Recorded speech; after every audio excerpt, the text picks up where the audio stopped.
The Black Cat. You are not going to believe this story, but it is a true story, as true as I sit here writing it, as true as I will die in the morning. Yes, this story ends with my end, with my death tomorrow. I have always been a kind and loving person. Everyone will tell you this. They will also tell you that I have always loved animals more than anything. When I was a little boy, my family always had many different animals round the house.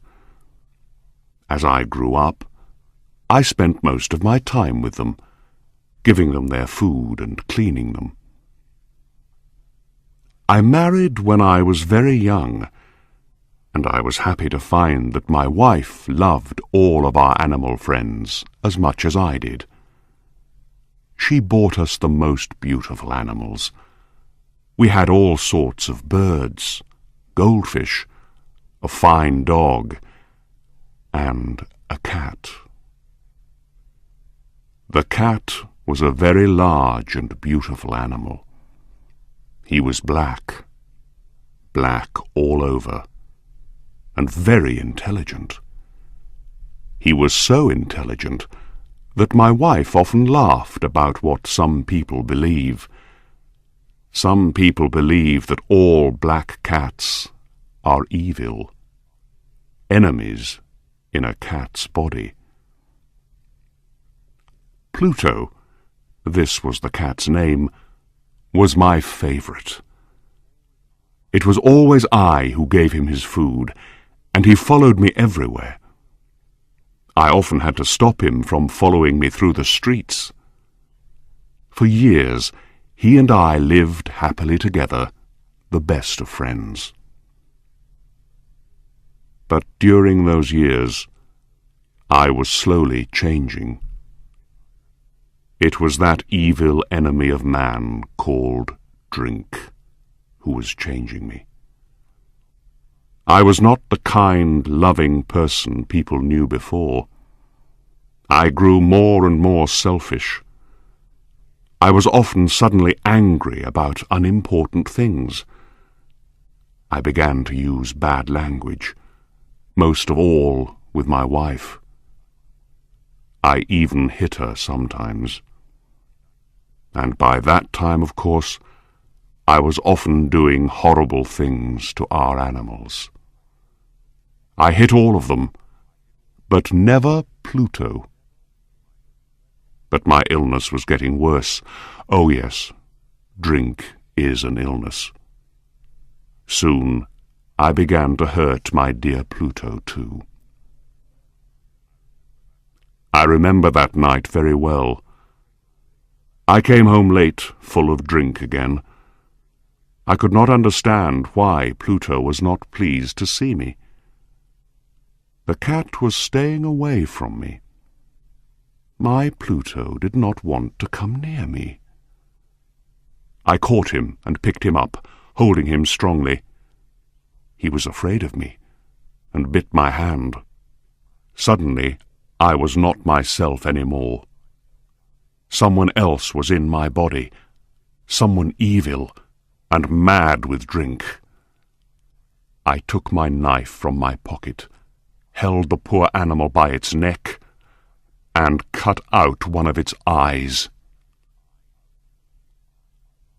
The next morning, my mind was full of pain and horror when I woke up. I was deeply sorry. I could not understand how I could do such an evil thing. But drink soon helped me to forget. Slowly the cat got better. Soon he felt no more pain. There was now only an ugly, dry hole where the eye once was. He began to go round the house as usual again. He never came near me now, of course, and he ran away when I went too close. I knew he didn't love me any more. At first I was sad. Then, slowly, I started to feel angry. And I did another terrible thing. I had to do it. I could not stop myself. I did it with a terrible sadness in my heart, because I knew it was evil. And that was why I did it. Yes, I did it because I knew it was evil. What did I do? I caught the cat and hung him by his neck from a tree until he was dead. That night I woke up suddenly. My bed was on fire. I heard people outside shouting, "Fire! Fire!" Our house was burning. I, my wife, and our servant were lucky to escape. We stood and watched as the house burned down to the ground. There was nothing left of the building the next morning. All the walls fell down during the night, except one, a wall in the middle of the house. I realized why this wall did not burn, because there was new plaster on it. The plaster was still quite wet. I was surprised to see a crowd of people next to the wall. They were talking and seemed to be quite excited. I went closer and looked over their shoulders. I saw a black shape in the new white plaster. It was the shape of a large cat hanging by its neck. I looked at the shape with complete horror. Several minutes passed before I could think clearly again. I knew I had to try to think clearly. I had to know why it was there. I remembered hanging the cat in the garden of the house next door. During the fire, the garden was full of people. Probably someone cut the dead cat from the tree and threw it through the window to try and wake me. The falling walls pressed the animal's body into the fresh plaster. The cat burned completely, leaving the black shape in the new plaster. Yes, I was sure that was what happened. But I could not forget that black shape for months. I even saw it in my dreams. I began to feel sad about losing the animal, so I began to look for another one. I looked mostly in the poor parts of our town, where I went drinking. I searched for another black cat of the same size and type as Pluto. One night, as I sat in a dark and dirty drinking house, I noticed a black object on top of a cupboard near some bottles of wine. I was surprised when I saw it. I looked at those bottles a few minutes ago, I thought, and I am sure that object was not there before. I got up and went to see what it was. I put my hand up, touched it, and found that it was a black cat. A very large one, as large as Pluto. He looked like Pluto, too, in every way but one. Pluto did not have a white hair anywhere on his body. This cat had a large white shape on his front. He got up when I touched him, and pressed the side of his head against my hand several times. He liked me. This was the animal I was looking for. He continued to be very friendly, and later, when I left, he followed me into the street. He came all the way home with me. We now had another house, and came inside. He immediately jumped up onto the most comfortable chair and went to sleep. He stayed with us, of course. He loved both of us, and very soon he became my wife's favorite animal. But as the weeks passed, I began to dislike the animal more and more. I do not know why, but I hated the way he loved me. Soon I began to hate him. But I was never unkind to him. Yes, I was very careful about that. I kept away from him because I remembered what I did to my poor Pluto. I also hated the animal because he only had one eye. I noticed this the morning after he came home with me. Of course, this only made my dear wife love him more. But the more I hated the cat, the more he seemed to love me. He followed me everywhere, getting under my feet all the time. When I sat down, he always sat under my chair. Often he tried to jump up on my knees. I wanted to murder him when he did this. But I did not. I stopped myself because I remembered Pluto, but also because I was afraid of the animal. How can I explain this fear? It was not really a fear of something evil, but then how else can I possibly describe it? Slowly, this strange fear grew into horror. Yes, horror. If I tell you why, you will not believe me. You will think I am mad. Several times, my wife took the cat and showed me the white shape on his chest. She said the shape was slowly changing. For a long time I did not believe her, but slowly, after many weeks, I began to see that she was right. The shape was changing. Its sides were becoming straighter and straighter. It was beginning to look more and more like an object. After a few more weeks, I saw what the shape was. It was impossible not to see. There on his front was the shape of an object I am almost too afraid to name. It was that terrible machine of pain and death. Yes, the gallows. I no longer knew the meaning of happiness or rest. During the day, the animal never left me. At night, he woke me up nearly every hour. I remember waking from terrible dreams and feeling him sitting next to my face, his heavy body pressing down on my heart. I was now a very different man. There was not the smallest piece of good left in me. I now had only evil thoughts. The darkest and the most evil thoughts. I hated everyone and everything, my dear wife, too. One day she came down into the cellar with me to cut some wood. We were now too poor to have a servant. Of course, the cat followed me down the stairs and nearly made me fall. This made me so angry that I took the axe and tried to cut the animal in two. But as I brought the axe down, my wife stopped my arm with her hand.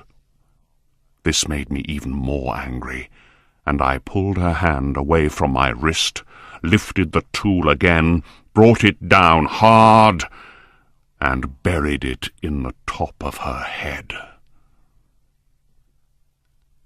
I had to hide the body. I knew I could not take it out of the house. The neighbors noticed everything. I thought of cutting it into pieces and burning it. I thought of burying it in the floor of the cellar. I thought of throwing it into the river at the end of the garden. I thought of putting it into a wooden box and taking it out of the house that way.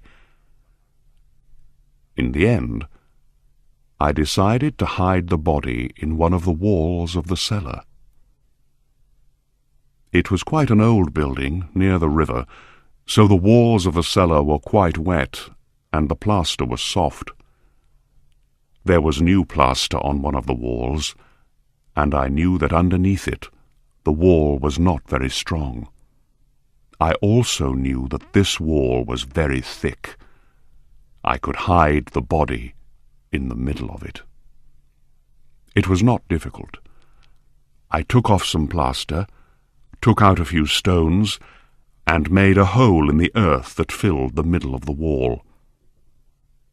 I put my wife there, put back the stones, made some new plaster, and put it on the wall. Then I cleaned the floor and looked carefully round. Everything looked just as it did before. Nobody would ever know. Next, I went upstairs to kill the cat. The animal was bringing me bad luck. I had to kill it. I searched everywhere, but I could not find him. I was sure it was because of my wife's murder. He was too clever to come near me now. I waited all evening, but I did not see the evil animal. He did not come back during the night either. And so for the first time in a long time I slept well. When I woke up the next morning, I was surprised to see that the cat still was not there. 2, 3 days passed, and there was still no cat. I cannot tell you how happy I began to feel. I felt so much better without the cat. Yes, it was he who brought me all my unhappiness. And now without him, I began to feel like a free man again. It was wonderful. No more cat. Never again. Several people came and asked about my wife, but I answered their questions easily. Then, on the 4th day, the police came. I was not worried when they searched the house. They asked me to come with them as they searched. They looked everywhere, several times. Then they went down into the cellar. I went down with them, of course. I was not a bit afraid. I walked calmly up and down, watching them search. They found nothing, of course, and soon they were ready to go. I was so happy that I could not stop talking as they went up the stairs. I did not really know what I was saying. "Good day to you all, dear sirs," I said. "Yes, this is a well-built old house, isn't it? Yes, a very well-built old house. These walls— Are you going, gentlemen? These walls are strong, aren't they?" I knocked hard on the part of the wall where my wife was. A voice came from inside the wall in answer to my knock. It was a cry, like a child's. Quickly it grew into a long scream of pain and horror. I saw the policemen standing on the stairs with their mouths open. Suddenly they all ran down in a great hurry and began breaking down the wall. It fell quickly, and there was my wife, standing inside. There she was, with dried blood all over her head, looking at them. And there was the cat, standing on her head, his red mouth wide open in a scream, and his one gold eye shining like fire. The clever animal. My wife was dead because of him, and now his evil voice was sending me to the gallows.